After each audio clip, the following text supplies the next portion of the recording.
Good morning बच्चों, welcome to my channel. बेटा आज हम करेंगे क्लास 10th की गणित की वर्कशीट नंबर 54 जो कि डेट 11 नवंबर की है। चलिए आज हम करेंगे समतल आकृतियों के संयोजनों का क्षेत्रफल।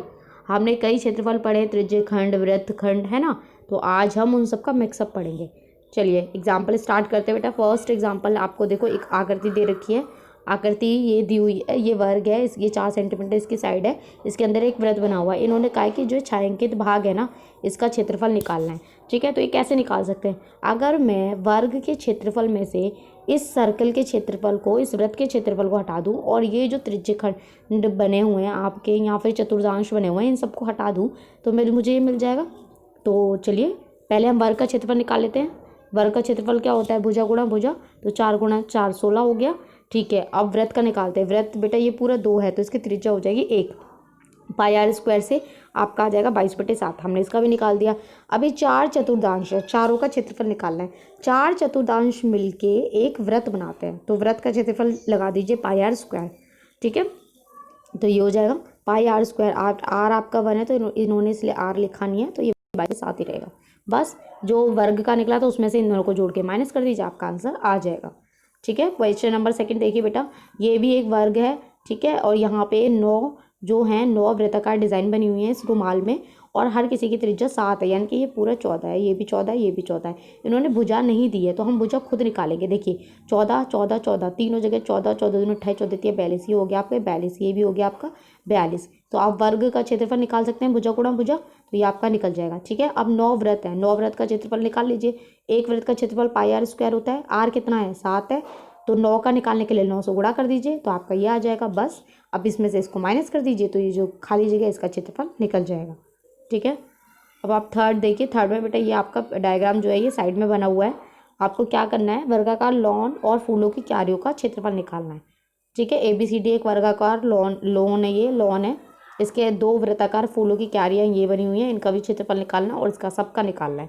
तो आप क्या करेंगे? पहले कुल क्षेत्रफल क्या होगा? त्रिज्यखंड OAB का क्षेत्रफल, OAB इसका क्षेत्रफल प्लस ODC इसका क्षेत्रफल प्लस OAD प्लस OBC सबका क्षेत्रफल। ठीक है, तो सबसे पहले OBC का क्षेत्रफल निकालेंगे हम। OBC का क्षेत्रफल कैसे निकलेगा?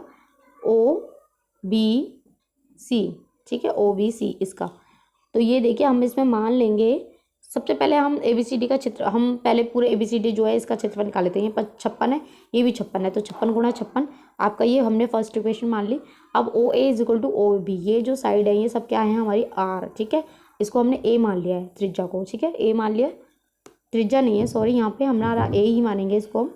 ठीक है, X भी मान सकते हैं, आप कुछ भी मान सकते हैं। अब यहाँ पे हम पाइथागोरस थ्योरम लगाएंगे OAB में। इसके अंदर ये A है, ये भी A है, तो ये साइड भी पता चल जाएगी। तो A² + A² = 56 × 56। यहाँ पाइथागोरस प्रमेय से यहाँ हमारा A की वैल्यू आ जाएगी। इसके बाद त्रिज्यखंड OAB का क्षेत्रफल निकालेंगे।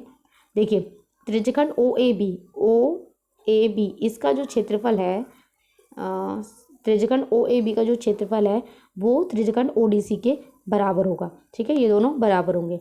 अब क्षेत्रफल निकाल लेते हैं। चतुर्थांश का क्षेत्रफल कैसे निकलता है? आपको पता ही है, θ/360 × पाई आर स्क्वायर। आर हमारा क्या है? A है, और थीटा हमारा कितना हो जाएगा? 90, तो यहाँ से निकल जाएगा।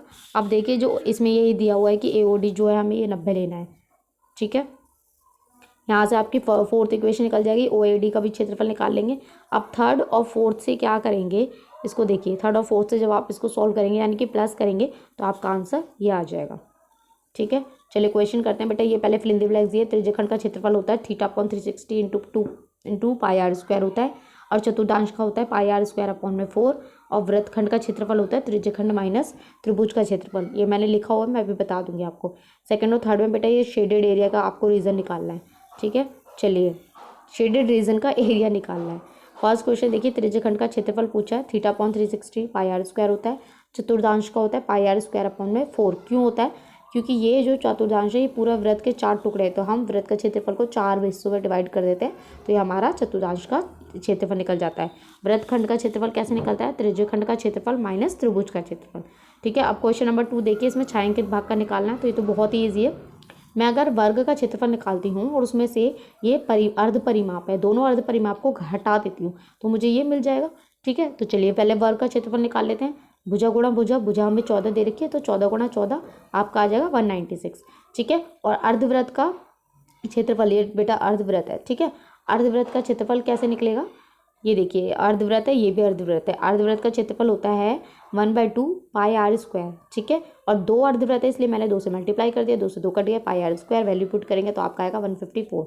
बस अब जो वर्ग का क्षेत्रफल था उसमें से अर्ध, बेटा यहाँ अर्धवृत्त आएगा, मैंने परिमाप लिख रखा है अर्धवृत्त। ठीक है। अर्धवृत्त के क्षेत्रफल को माइनस कर देंगे 42, आपका आंसर आ जाएगा। ठीक है। ऐसे ही आपका जो थर्ड है, थर्ड क्वेश्चन भी बहुत ही ईजी है। ये देखिए इसमें भी ऐसे ही निकालना है। तो ये आप पहले वर्ग का क्षेत्रफल निकालेंगे, उसमें से ये चतुर्थांश बने हुए हैं इनका क्षेत्रफल घटा देंगे तो हमारे पास ये निकल जाएगा। अब ये जो साइड है ये पूरी दी हुई है 28, तो वर्ग का क्षेत्रफल तो बहुत ईजी है, निकाल लेंगे 28 गुणा 28 784 आ गया। ठीक है। लेकिन ये चतुर्थांश का कैसे निकालते हैं बेटा, पाई आर स्क्वायर अपॉन में 4 करते हैं, तो हमने 4 किया, लेकिन हमारे पास 4 चतुर्थांश हैं। ठीक है, 4, तो इसलिए मैंने 4 से गुणा कर दिया, तो 4 से 4 कट गया, पाई आर स्क्वायर। ठीक है। और आप ऐसे भी देख सकते हैं कि 4 चतुर्थांश को मिला के हमारा एक वृत्त बनता है, और वृत्त का क्षेत्रफल क्या होता है, पाई आर स्क्वायर। तो मैं डायरेक्ट यहाँ पाई आर स्क्वायर भी लिख सकती थी। ठीक है। चलिए यहाँ वैल्यू जब आप पुट कर लेंगे तो आपका आंसर आएगा 616। तो छायांकित भाग का क्षेत्रफल निकलेगा, जो आपका पूरा वर्ग का क्षेत्रफल था 784, उसमें से 616 को माइनस करेंगे तो 168 सेंटीमीटर स्क्वायर आपका आंसर आएगा। ठीक है बेटा, यहाँ आपकी वर्कशीट कंप्लीट हो गई है। आई होप आप सभी को अच्छे से समझ में आई हो। तो प्लीज़ चैनल को लाइक करें, सब्सक्राइब करें, कमेंट करें और अपने फ्रेंड्स के साथ शेयर ज़रूर करें।